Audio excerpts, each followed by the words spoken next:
nuclear is cheaper and cleaner. Take a look at the CO2 emissions avoided by the U.S. power industry. According to the U.S. Department of Energy, you would look at nuclear all the way to the left, cleanest, then it's wind, then it's hydropower, then it's solar, then it's geothermal. But if this is the case, why do we not get more plants and more people talking about building this? There's got to be a reason for this. Let's talk about it. So when you think about capacity factor, which is the electrical energy output over a given period of time, a plant with a capacity factor of 100% means it's producing power all the time. What plant do you think has the highest capacity factor? I'm assuming you took the guess and it's the right guess. Ready? Take a look at this. Nuclear, number one, 92.7%. Then it's geothermal. Then it's natural gas. Then it's other gas. Then it's other biomass. Then it's wood, coal, hydroelectric. Then it's wind, solar, natural gas, internal combustion, natural gas, steam turbine. Then it's petroleum, which by the way is 13.2%. Guess which one we use the most in America?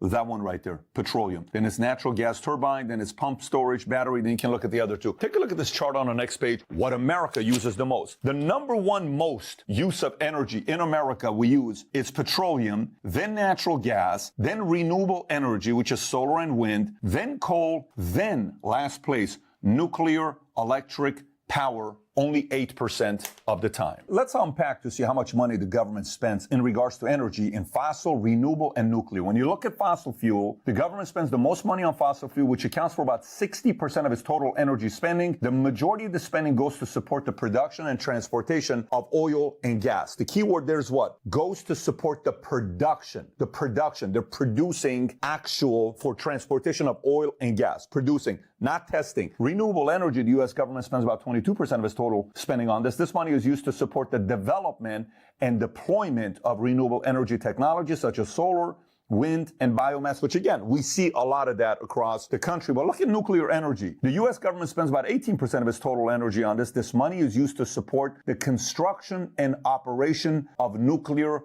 plants. Construction and operation of nuclear plants. We don't know how much of it is R&D, how much of it is actually doing the work. So when you unpack that, here's what you'll notice. The money allocated towards the nuclear energy is spent on the following ways. Number one, R&D. The U.S. Department of Energy funds research and development on new nuclear technologies such as smaller modular reactors and advanced nuclear fuel cycles, which is great. We need to constantly be doing R&D. Number two, licensing and regulation. The DOE and the Nuclear Regulatory Commissions, NRC, are responsible for licensing and regulating nuclear power plants. This includes activities such as reviewing plant designs, conducting safety inspections, and issuing operating licenses. Again, fine, sometimes licenses, they can be holding back and they delay giving it to you, but we need to do that as well. Three, waste disposal. The DOE is responsible for managing the disposal of high-level nuclear waste. This includes activities such as developing waste disposal technologies, conducting research on the waste disposal sites, and managing waste storage facilities. Again, we need that. And last but not least, security. The DOE and the Department of Homeland Security are responsible for the security at nuclear power plants. This includes activities such as conducting security assessments, providing security training,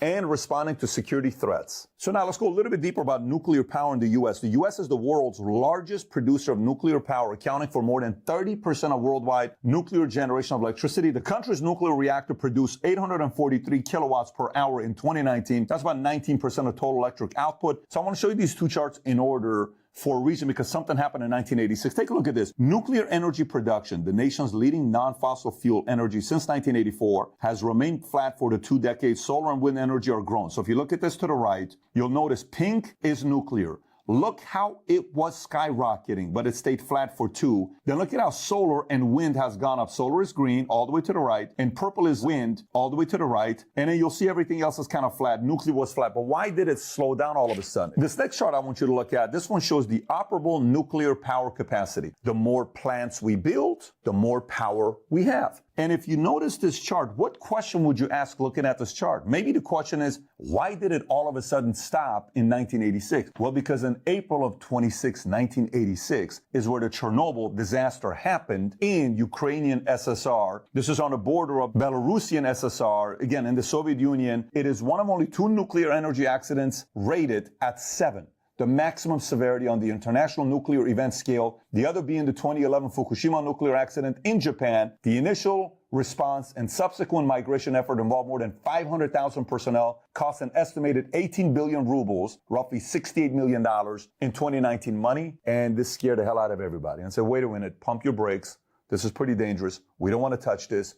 And then a slowdown. Now watch this. In the U.S., when you look at nuclear plants, here's what you'll notice. We have 92 reactors, 53 plants, 28 states, roughly 475,000 well-paying, sustainable direct and indirect jobs in the nuclear industry, 93% capacity factor in the U.S. for nuclear plants as of 2021. I can give you a bunch of different data that validates this is the direction we ought to go, but there are some concerns. Now watch. When did we build a lot of these plants? What are the dates? Here's what it shows. So this list shows the last 35 that have been built. If you notice, most of them were built in the 80s and the 90s. Clinton Power Station Units 1 and 2, 89, 91. Grand Gulf Nuclear Station, 89. Catawba Nuclear Station Units 1 and 2, 89, 91. Edwin I. Hatch Nuclear Plants Unit 1 and 2, 89 and 90. Perry Nuclear Power Plant, 87. And then again, you can go through this 85, 89, 83, 89, 82, 2014, 2016. Texas, 2016. Then there's one that's in the projects right now. Then there's a couple right now that's in the process in 2023. But you notice we've kind of slowed down after that because there was a major concern of what could possibly happen. Meanwhile, investment in two areas, wind and solar, has skyrocketed. Take a look at this chart here. From 2010,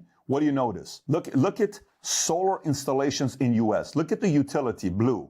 Yellow, non-residential. Blue, residential. Even if you go on this next chart here for wind investment in U.S., go from 1986, Chernobyl happens. Look what happens all of a sudden. This drops a little bit. Then next thing you know, all we're doing is making investment. And then from 2010, it skyrockets all the way up to where it's at today. Wind technologies. The U.S. Department of Energy has allocated $132 million in fiscal year 2023 funds for wind energy technologies. And by the way, you would think maybe the U.S. government is interested in wanting to find out a little bit more about this. Well, take a look at this. In 2021 under Biden, $480 billion of stimulus spending was available for clean energy, of which only $8.8 billion went towards nuclear energy.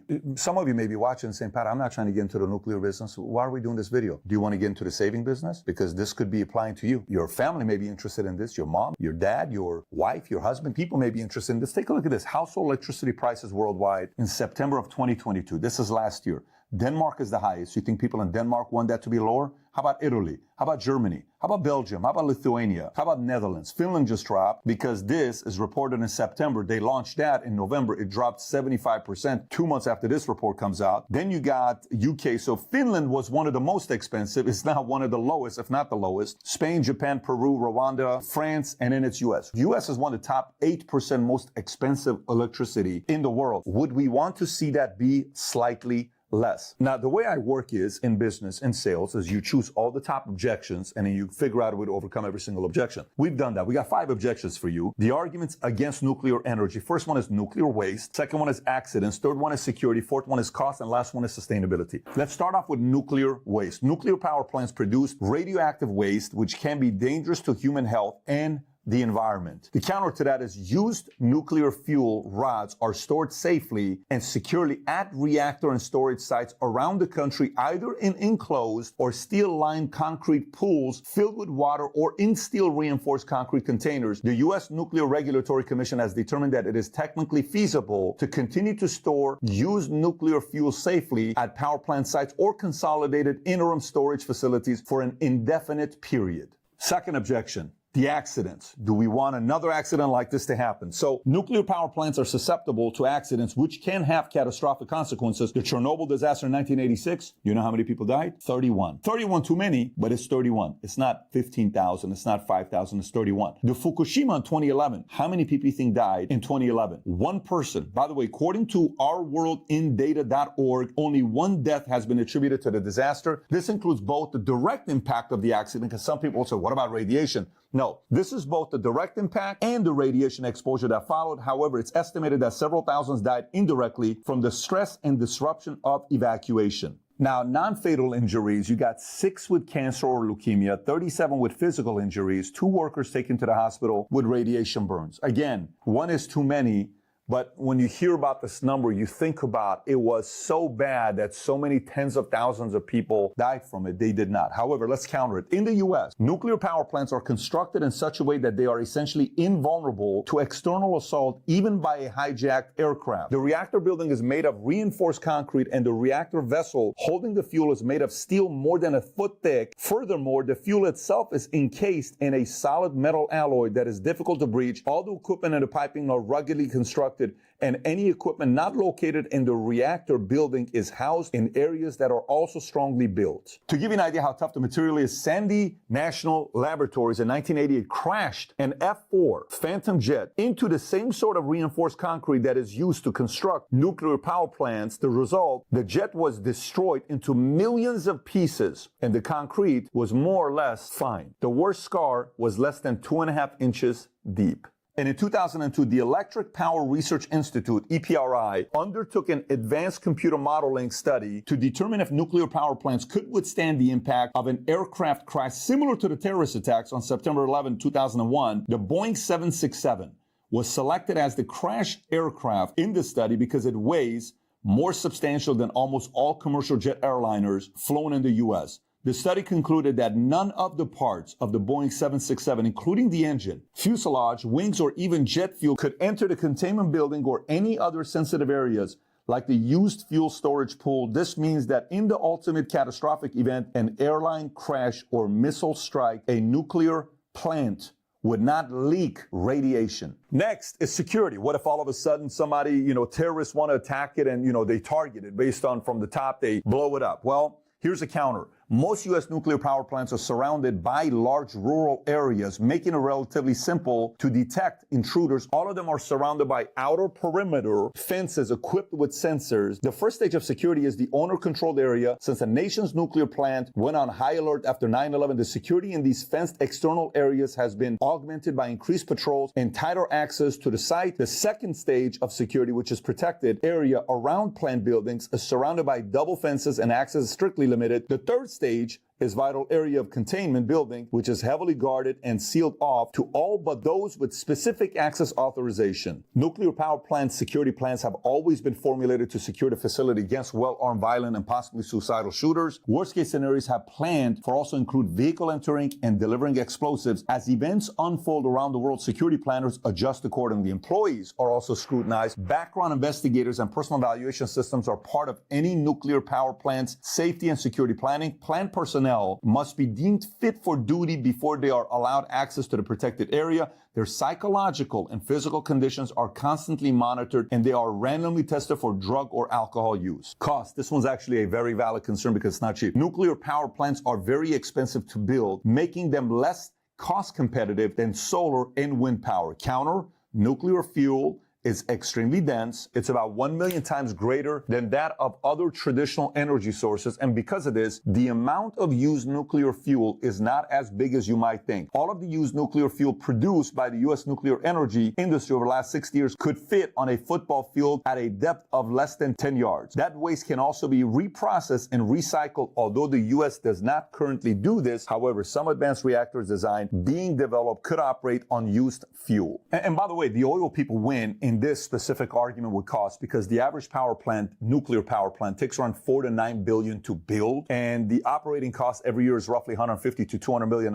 Great, now you have it. Now go make money. What are you going to do now? Who are you going to sell it to now? What kind of money are you going to make? If they can make the incentive for it that high, then it's a formidable industry to be a part of. If it's just savings, they still have to figure out a way to make money. So that's where oil wins, to attract the capitalists that are willing to do this to make the money. That's why capitalism works. Unless if government does it and asks you and I, the taxpayer, to pay for it and say, look, whether you like it or not, you got to do it, then that's a different story. And last but not least, sustainability. Nuclear power is not a sustainable form of energy, as the uranium used in nuclear fuel is a finite resource. Once uranium reserves are depleted, nuclear power will no longer be a viable option. That's what the argument is. The counter. A typical 1,000 megawatt nuclear facility in the U.S. needs a little more than 1 square mile to operate, NEI says wind farms require 360 times more land area to produce the same amount of electricity, and solar photovoltaic plants require 75 times more space. To put in perspective, you would need more than 3 million solar plants to produce the same amount of power as a typical commercial reactor, or more than 430